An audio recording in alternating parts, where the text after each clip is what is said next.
everyone. Welcome back to another episode of the Fearcast. This is the podcast dedicated to OCD, anxiety spectrum disorders, and getting your life back. I'm the host, your host, Kevin Foss, and I'm a licensed therapist specializing in OCD and anxiety disorders. Thank you all so much for joining me for this episode. It's a little weird today. I left my headphones at home, so I'm just kind of recording. So for the past, 4 years, I've recorded with headphones on, so I can kind of hear my voice. But I can kind of hear my voice but just regular, so it feels different. It feels more like I'm just yelling at my computer instead of recording a podcast. So I'm going to try to wrap my head around this today and hope for the best, so be patient with me. So if you guys are new, if y'all are new to the podcast, it's a question and answer based podcast, and we are going to get into some questions today. So you can go over to Fearcast Podcast or fearcastpodcast.com. And you can send me a question over there. I read all of them. I see them. I know we've got a backlog right now, and which is a good thing. That's a good problem to have. Unfortunately, some questions I have to skip over because they're way too long, or I have to edit them down, which takes time. So I do get to them. I read them. I do see them. I promise. And we are going to try to get through and knock out a bunch of questions today to accelerate the process. But you can go over to Fearcast Podcast, as I've mentioned before. You can also send me an audio question. Which, if you send me an audio question, it gets bumped to the top of the list, and you can send me your recording to like a link to it through fearcastpodcast.com. You can also send it to me over at Instagram. I'm Fearcast Podcast over there. Feel free, if you have some time and would like to, go over there, follow me over there. I send out announcements of the podcast. I put up some posts every now and again.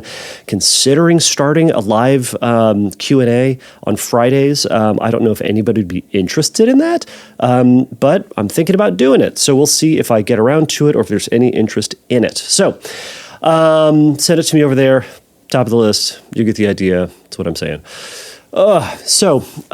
How are you today? I hope everybody is doing well. We're kind of settling into the new year. I think we've skipped over. We passed what I think people say is the most depressing day. It's like somewhere like halfway through January, the most depressing day of the year. Whether or not that's real or just something Psychology Today said, I don't know. But we made it through, and then we're on through. We're going to get through this month, and we're going to get on to February, and then we've got Valentine's Day, which has its own stressors for a lot of people. So lots of stuff. So one of the things that had come to mind, that I'll say this briefly at the top, and then we'll get into questions. And I got 4 questions I'm going to try to tackle briefly, but go over them. So I was reminded this week in talking to one of my clients, or working with one of my clients, about this idea of celebrating our successes rather than celebrating our failures. So the idea of celebrating one's failures comes from a book called With Winning in Mind. It's a book written by a rifleman. So he's an Olympic guy who shoots a gun, and he's very, very good. So he kind of talks about how, when he's shooting a target, right? It's 10 concentric circles, and he's trying to hit the middle. Obviously, maybe that wasn't obvious. Anyway, so he's trying to hit the middle, and he does it, right? He does it all the time, except for sometimes, no matter how good you are, you're gonna miss. Sometimes instead of just nailing the 10 every time, the middle ring, you're gonna hit the 9, right? Which is really good, but it ain't a 10, right? Now, I know from my, archery experience, because I was a big dork for a long time, that I did archery a lot, mostly archery. That's all I was for a while. I said I knew 2 things, OCD and anxiety. OCD and archery. Now I don't even know archery anymore. Point is, when you miss the 10, man, you can blame it on a lot of things, right? Was my form off? The common blame is the wind, right? Which is a problem once you're shooting indoors because there's no wind to mess with your shot. But we find all these excuses for why this shot didn't get to. Why did I not get a 10? And we ruminate about it, and we mess with our gear, and we think about every little step through that could have gone wrong, and then we try to figure it out, and sometimes we can, and sometimes we can't, and then we try to get on with things. But you know what? When we nail the 10, you know what we do? Nothing. We just move by it as if it was nothing. So the author talks about why is it that we celebrate, and he calls it celebrate, like we make a big deal about the quote failure, right? Getting a 9, still pretty good, but we celebrate the quote failure and we don't celebrate successes. Why are we doing that to ourselves? Now, sometimes when you hit that 9, you can pretty easily identify something that went wrong, right? Maybe it was, in your form, you dropped the bow. I'm thinking archery again. You dropped the bow. You messed up your release. There's a lot of stuff that can go wrong. But if we keep searching for things, we'll just spin out into problems. And sometimes, why did we get the 9? I don't know, just 'cause. It just happened. Mistakes happen. Things happen, right? There's a lot going on. What he argues then is to not spend time celebrating our failures, right? Unless something really jumps out at us. But instead, we celebrate our wins. We celebrate the 10s. We make a big deal about those things. And we treat them not as something like weird that happened, like, oh my gosh, how weird is it that I got a 10, right? But like, I did it. I did it again. Yes, I nail 10s because that's what I do. I nail 10s, right? I hit the middle, whatever. You get the idea. I wonder what it is for you out there that you are celebrating. Which one are you celebrating more? Are you celebrating your successes more, or are you celebrating your failures more? I'm willing to bet for some of you out there, for some of me in here, we celebrate our failures more. And our brain tends to give us those and make us ruminate on this. It invites us to ruminate on those things. And sometimes we take it up on the invitation and we start to ruminate and think about and stress about and consider and reconsider and relitigate all the things that went wrong over and over and over again. Not just stuff that happened recently, but stuff that happened in the past, stuff that happened in the future. We think about all the mess ups that we had theoretically. I don't think I'm the only one here who's done this. And why do we do this to ourselves? One of the things that I'd recommended, and one of the things that I try to do for myself, is to resist the effort to celebrate my failures. And when things mess up, and they do, I'm not perfect, you're not perfect, but when they do get messed up, or I'm not hitting a 10 on whatever that is I think just for a moment, is there something that immediately jumps out to me as a problem, or something that immediately jumps out to me as a glaring mistake? And if nothing pops out, I move on. If something comes to my mind that goes, oh yeah, that's right, it was this. All right, fine. But I'm not gonna dig further than a couple of seconds, a couple of moments to figure out if there was something that was wrong. Now, when things go well, those need celebrating. And we celebrate them as pointing out the positive things that we did, not the things that we didn't do that led to the success, but what are the things that we did? Man, I spoke really clearly in that meeting. Man, I spent a lot of time on my homework and it came out really good. Man, I studied really hard and it showed off. It reaped reward in the test, right? What are the things that you did that led to the result? Right? We celebrate those as something that is positive, that was within our control.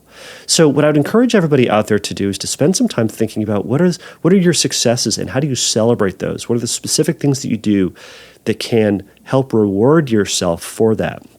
And rather than spending time on your failures. So that's all I'm going to say about that today. So I'm going to try to zippity-zip through all these questions, and we'll see how they go. I'm going to grab some coffee because I'm mostly coffee, just as a person.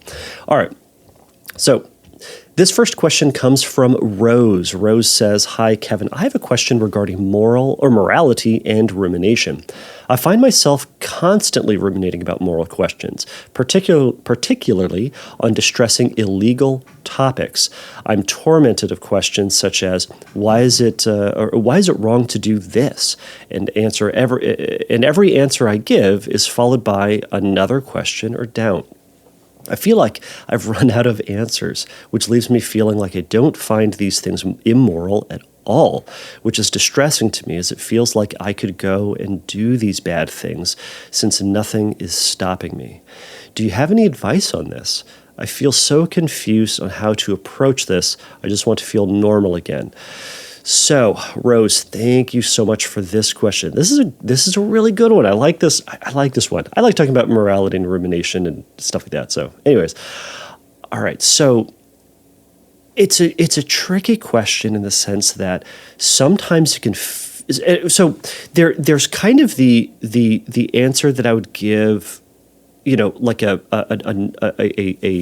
non-OCD sufferer, and the answer that I'm going to give to you, Rose. And to a certain degree, they're the same, but they're same and they're different. That doesn't help at all, does it?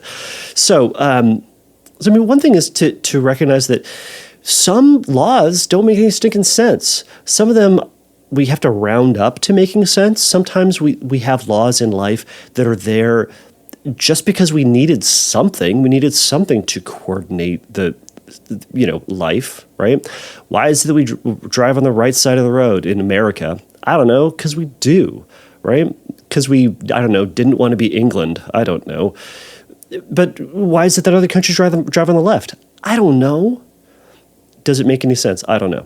I mean, some of the bigger questions you might be asking is like, okay, why don't we steal, right? Why don't we kill people we're mad at, right? So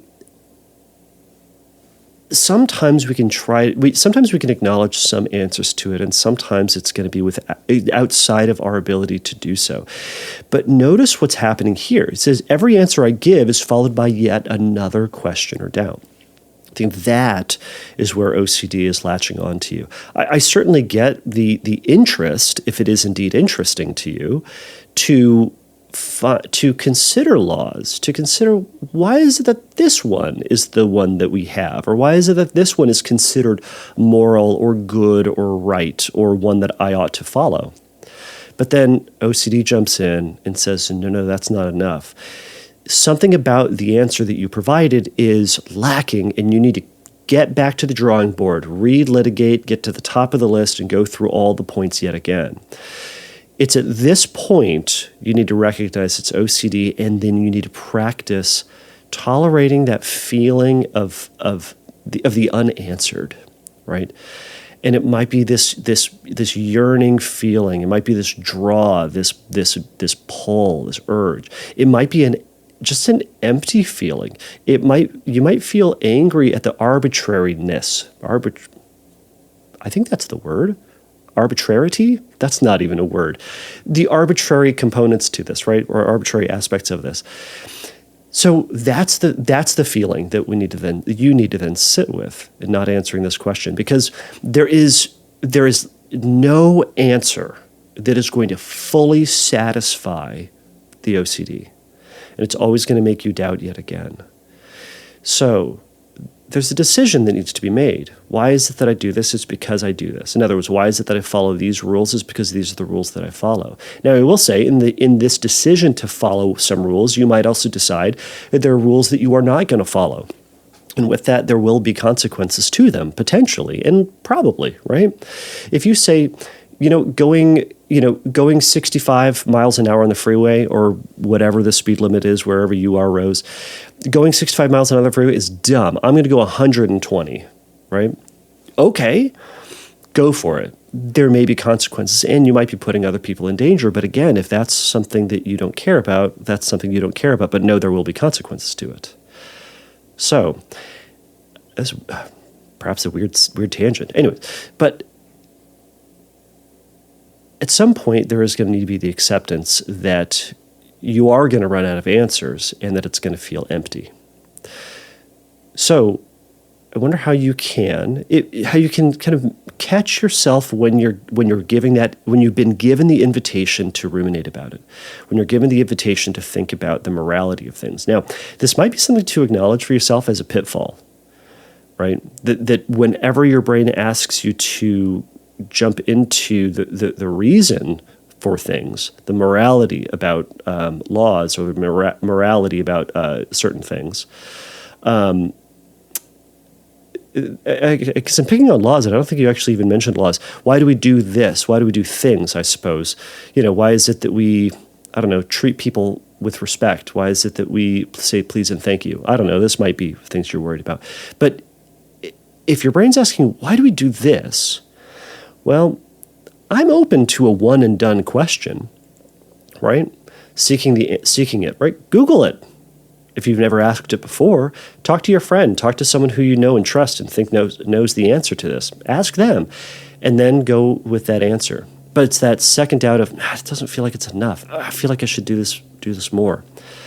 Practice acknowledging that you can't get to the bottom of it, and that maybe you're not going to know.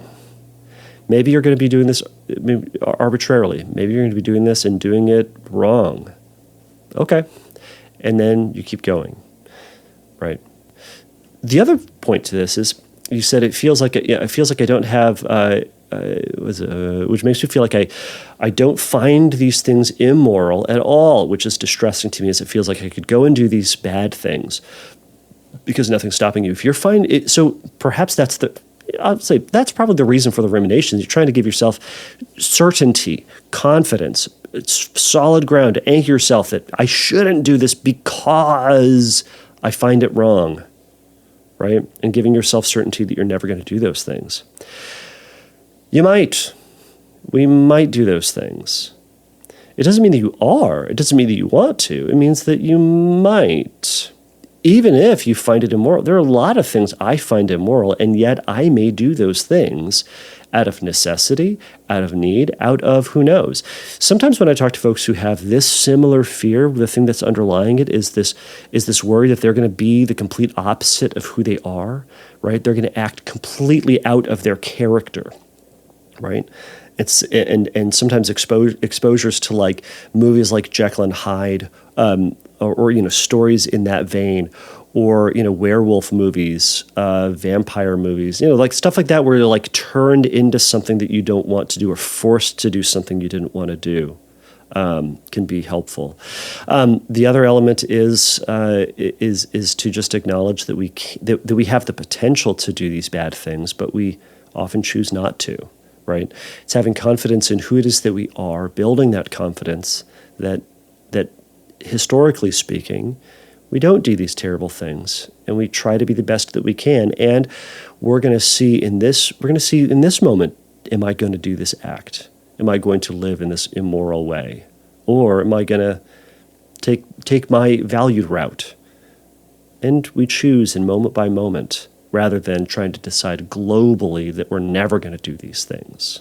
So I'm sure I'm missing something. I think as I read through this initially, I had some thoughts on this, or I've just yammered on it a little too much. So Rose, thank you so much for that question, and I hope that was helpful. If you have follow-ups to that, again, go over to Fearcast Podcast. Let me know. Go over to Instagram, everybody. If you found there was something else that you wanted to add to this, go for it, and we'll add that up.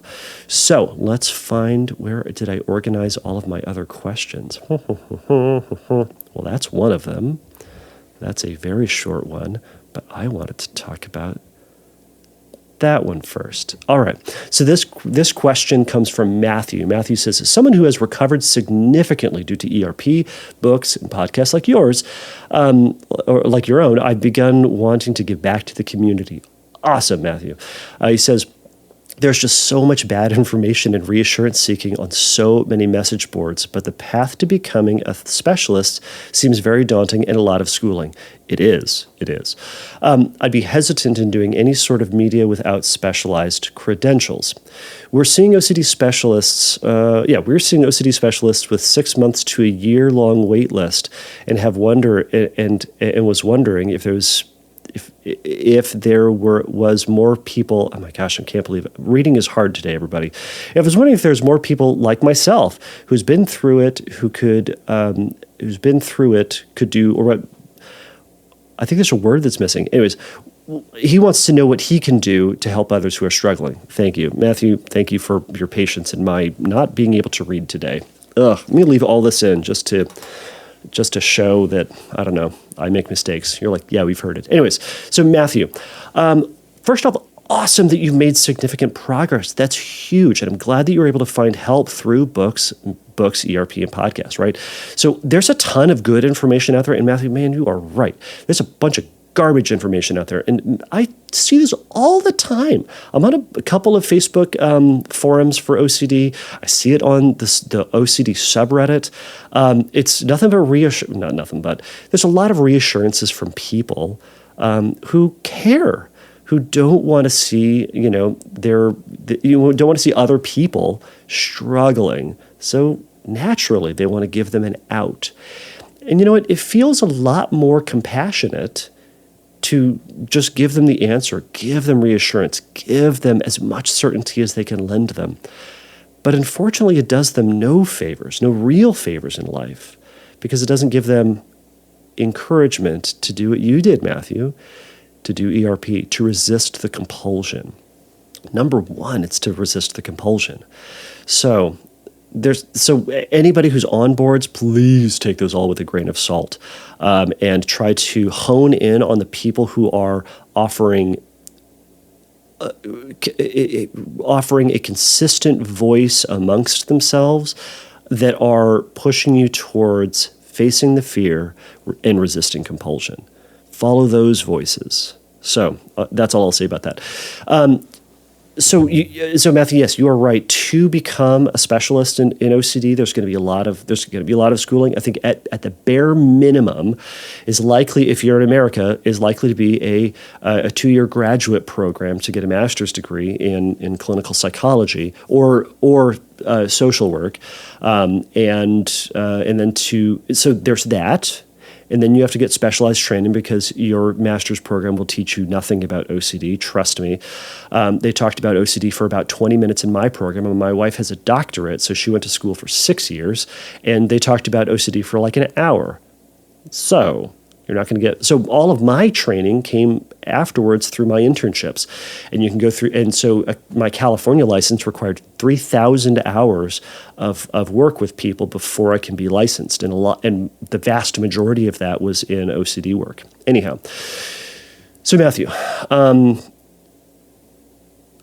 one thing that I would say, one thing that you can do is become an advocate. Right? The IOCDF, the International OCD Foundation, has a fantastic advocacy program, and you can reach out to some advocates. A lot of them are on Instagram. Excuse me. Yes, a lot of them are on Instagram and Twitter and those sort of things. Reach out to them and find out what you can do to help. Chris Stronsden comes to mind. Is he the lead advocate? I don't know. Ethan Smith is another great advocate you can reach out to. There's a bunch of others that I'm sure you can find. But reach out to them and see what you can do to help. Some of it may simply be join the boards, join the Facebook groups, join the Instagram subreddit, and offer good, helpful advice. I think if you could do nothing other than this, I would say that's a great place to start. It's going to cost you nothing, and you can use your experience in that way. So I'd say start there, reach out to other people. But again, even on its most basic level, you can correct other people when they talk about their obsessive Christmas disorder. You can correct other people who use the term OCD incorrectly, right? And not in a schmuckish sort of way. I'm trying to not use my pirate language today. You can do it in a very kind way, in just a very educational, matter-of-fact level, or matter-of-fact way. And to help spread the word in that way. So, Matthew, I love that you have the heart for this and wanting to connect with other people and help push other people in the right direction and lead people down the path that you've gone. And I think these are some good ways to do that. So reach out to other people, but again, just simply being a voice on the internet is a great place to start. So, Matthew, thank you so much. So the next one, again, is going to be rather quick. The next one comes from Sam. Sam says, is recovery possible with OCD? I have had setbacks while trying to get normal. I'm just curious if recovery is possible. Love your podcast. So Sam, yes, of course OCD is recoverable. And Matthew, the previous asker, is evidence of that. And there's evidence all over the internet of people who have gone through the struggle and have recovery. Now, it depends on your version and your definition of what recovery is. So recovery can mean a lot of things to a lot of people. If you mean you recover OCD and you return to your quote, the person you were before the diagnosis or before the initial spike, or if recovery is that you never get anxiety or have rumination again, or get caught in compulsive behavior, or have intrusive thoughts again, then that's not recovery. Recovery is living with it and through it and despite it, right? So you've had setbacks. Yes, you are going to have setbacks. Everybody has setbacks in the thing that they're trying to do that's hard, the thing that they're trying to do that is different from what they have been doing, right? And this is anything. Think about any habit you've tried to change. Think about how many people are completely 100% successful with New Year's resolutions, right? That's them trying to do something different, right? They have big goals. I'm going to go to the gym every week, 3 times a week, and I'm going to lose 30 pounds, or I'm going to quit smoking. I'm going to read more. It's fits and starts. You read a bunch, you don't read for a week and a half. Then you read a little bit more, and then you watch, The Circle, all of 4 seasons, which I have done, shamefully. If you don't watch The Circle, it's probably bad for you. It's probably bad for me. Anyways, it's on Netflix. It's a problem. All right, but the point is, Sam, you're going to have setbacks. And when you say to get back to normal, again, is normal the person that you were? Because you can never be the person that you were. You're only the person that you are and are becoming. And I say that for me too. I can't go back and be the man that I was before I got married. I can't be the man that I am or that I was before I graduated my graduate program. Because I've gone through that experience and now I am me who has gone through that experience.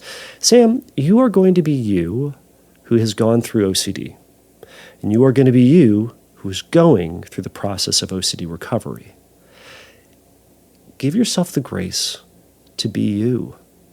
And give yourself the grace to be the person that you're becoming and the freedom to become that person. Think about the person that you would like to be and what steps you would take to get to that person. What would need to change? What would you do differently? What would you be doing? What would you not be doing? And start implementing those things one little bite at a time. That's how we get better. That's how we improve. That's how we challenge ourselves and grow. But to say that you're going to get to normal, you're never going to get to normal. Who's normal? Name a person that's normal, because I'm going to also then point out somebody who's got a bunch of weird stuff to them, myself included, right? And by weird, I mean eccentric, or struggle, or problem, or shame, or diagnosis, or health issue, right? We all have a thing. I always say, everyone has a thing. We have a physical health thing, we have a mental health thing, and the lucky ones of us get both. So we all have a thing. So nobody's normal. And good. I don't want to be normal. Normal's boring. So, Sam, give yourself permission to be that person. Give yourself permission to have setbacks, and to my previous point, to hit the 9s. You're going to hit a 9 sometimes, and then you get back to it. It isn't that you hit the 9, it's that you reset and try to hit the 10 again. And the faster that you reset and keep moving forward will lead you to recovery faster. So, Sam, thank you so much for that question.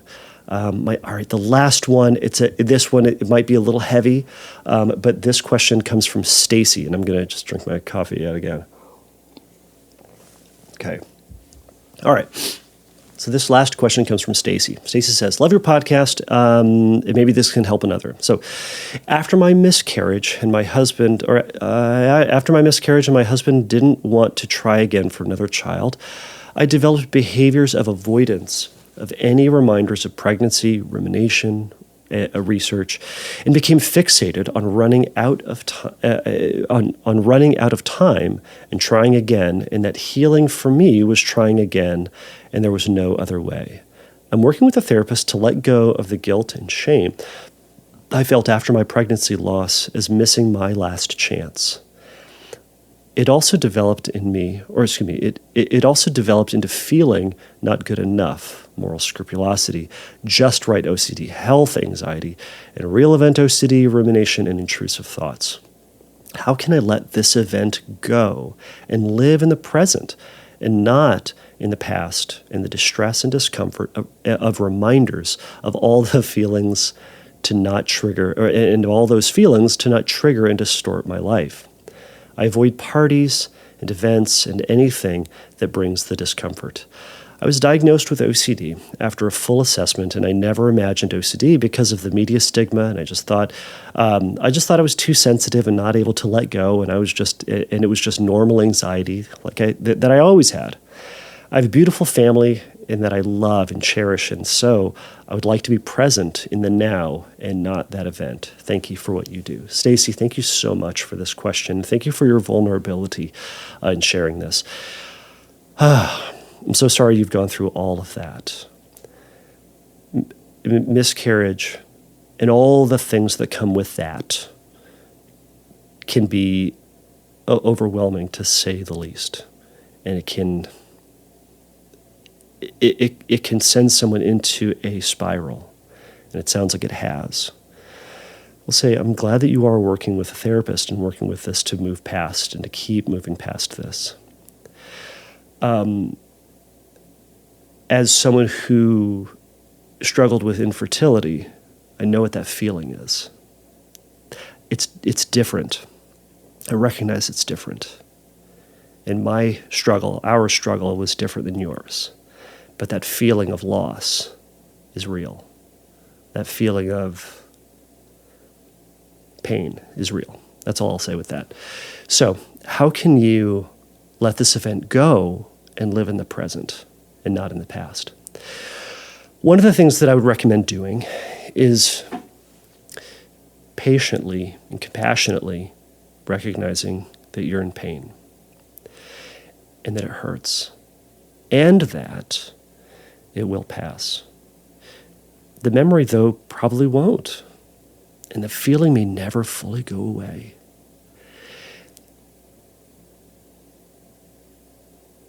And that makes you human, just like all the rest of us. We remember strong emotional things as people, and they stick with us. This may stick with you. It's going to be different for different people at different phases of the mourning process, of the recovery process through that. At the very beginning, I would recommend lick your wounds and take care of yourself. If that means you don't go to the party, if that means you don't watch certain TV shows, if that means you don't talk about it, or don't talk about it a lot, I get it. And don't. We take care of ourselves. We do comfort behaviors, comfort activities, right? We all know what comfort food is. It's the food that we have when we just want to feel good. Comfort behaviors are that too. Sometimes it's we watch The Office for the 50th time. Sometimes it's we just watch Hallmark movies because they're dumb and predictable. Sometimes we just don't do anything. And that's okay for a period of time. And then we need to open up and start talking about it. And maybe it's talking about it with your husband. You're talking about it with a therapist, which is fantastic. And then we slowly and patiently live our life again. And we try to step one at a time into the things that we used to do. And it might be going back to the parties. It might be seeing those friends. It might be reading that book, watching that show. One at a time. We don't need to jump all the way back into being our, quote, old self. But slowly and steadily, and then knowing we're going to see things that remind you of the pain. And going to see things that are going to bring up the anxiety, the sadness, the anger, the loss, fill in the blank. And then you're going to be tempted to ruminate and avoid. Resist the rumination and keep doing the thing that you're doing, one thing at a time. We acknowledge that there was that thought, that trigger, and then you move past it and you try to shift into the next thing, try to shift back to the conversation, shift back to the movie, shift back to whatever you're doing. But don't try to suppress it or pretend like it's not there, or try to tell yourself that you should be over it by now. You should be okay with it by now. You don't have to be. You will in time be the person that you're going to be, and it's going to have the position in your life, in your mind, in your heart that it's going to have, and that's going to be workable for you. But don't expect it to fully go away. I'm struck by me bringing this up here on the podcast, our own struggles and what it has felt like for us. And it's a surprise. It's a surprise. It's been a lot of years since we've gone through that struggle uniquely. It's been 5 or more since we started that, my wife and I started that process, and yet it still feels this way. So give yourself patience. And how do you be present? You try to shift back to the present and know that feeling is going to be there. Maybe for you, it's also going to be, I know for some, there can be a kind of a ritual or a reminder or a kind of a thing that you can do to acknowledge the loss as a totem, as kind of a thing of remembrance for the loss. And we acknowledge that it's there, but it's not but we don't need to hold it. We basically take that thing, that representation of it, and we put it to the side, and we remember it that it's there, it's on the shelf, it's on the mantle, it's somewhere. But we don't have to remind ourselves, or we don't have to live in it all day, every day. We can let ourselves get back to our lives and let ourselves get back to that feeling. And for some, there can be that sense of like, man, what if I just completely let go of it, right? Almost like it's like they've done something bad by not having that sense of loss. And I'll say again, it's different for every person, but you can allow yourself to be present and have that feeling, that thought, but not treating it as it's the main event. It's going to be the giant ampersand in your life that for a time, it's going to be both. And man, I remember going through the process, and like every freaking show had some infertility nonsense in it. And it just broke us. And over time, we can watch it. We can watch shows that have that in it. We joke about it. It's almost a sense of like, of course they have this on there. Of course this is the theme of this episode. Why wouldn't they? And it was like the very specific issue that my wife and I were dealing with. It was like the topic du jour of like every show we watched. We were annoyed to the point that it was comical, that it was ridiculous, though it still didn't feel good, but it was ridiculous. So, Stacy, I hope any of this was helpful. And again, I'm sorry for your loss, and I hope you are working through this and you are on the other side of it by now. But thank you so much for your vulnerability in sharing this with us. So, why don't I slide the end music here, and we'll call it for today. So we got through a lot of questions. There's a lot of things, a lot of surprises, for me at least. Thank you all so much for being a part of this. And again, thank you so much for including me in this process and including everybody else in this process. I'll say to everybody as well, as a reminder, if you want to send in a question, please know that every question that's up here is anonymous. Stacy's not a real name, but Stacy's the name that they want me to give. So Stacy's what I'll call them. So you can send me a question in, and you can have your fake name, and pretty much whatever you write down, I will read. And so there's a little bit of anonymity, but I want this to be a place where you can share, and that you can hopefully get some answers and help and some direction. And I hope that's today has been that. So if, as I'll remind everybody, the Fearcast is not a substitute for psychotherapy. If you need a little bit of help in your treatment, you can go over to fearcastpodcast.com. You can click on the Find Help link, and there's going to be some information and stuff in there. But Until next time, everybody, take a risk, challenge yourself, and don't take your brain too seriously.